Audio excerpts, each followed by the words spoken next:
I'm Devorah Wallen, and I'd like to share my Tea for Two, my Torah thought, for 2 minutes, more or less. This week's Torah portion is Parshas Bo. It begins with God telling Moses to go to Pharaoh and tell him to let the Israelites leave Egypt to serve him. As we said in last year's Tea for Two on this Parsha, Bo does not mean go to Paro, it means come.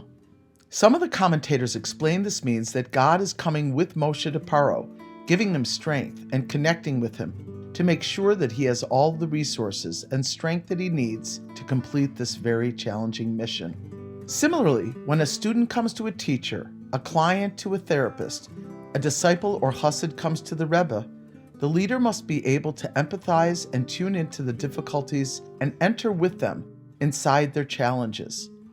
In addition to reading Bo this Shabbos, Yud Shvat, commemorates the 70th anniversary of the Lubavitcher Rebbe's leadership. One of the closest and most intimate experiences a chassid can have with his or her Rebbe is through the experience of Yechidus, which is roughly translated as a personal and private audience. Yechidus literally means being at one, united with the Rebbe. It is a time when the chassid comes to gain strength and encouragement from him. The individual may come for a blessing or practical or spiritual guidance. After the audience, the chassid feels understood, renewed, re-energized, and re-inspired. There's a famous story of the fourth Lubavitcher Rebbe, Rebbe Shmuel the Maharash. One of his assistants inquired of the Rebbe why he perspired so intensely during Yechidus. The assistant was concerned since he would have to help him continuously change his clothes. The Rebbe would become drenched in sweat between meetings, so the helper asked for an explanation.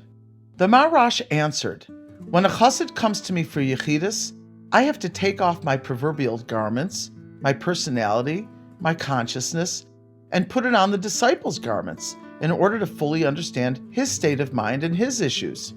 Then, in order to advise and guide him, I need to take off his garments and put on my own." Imagine if you had to dress and undress and redress yourself dozens of times an hour. Wouldn't you be drenched in sweat? The idea of Bo el Paro, come to Paro, expresses this idea that God is accompanying Moshe and allaying his fears of addressing the stubborn and recalcitrant despot Paro.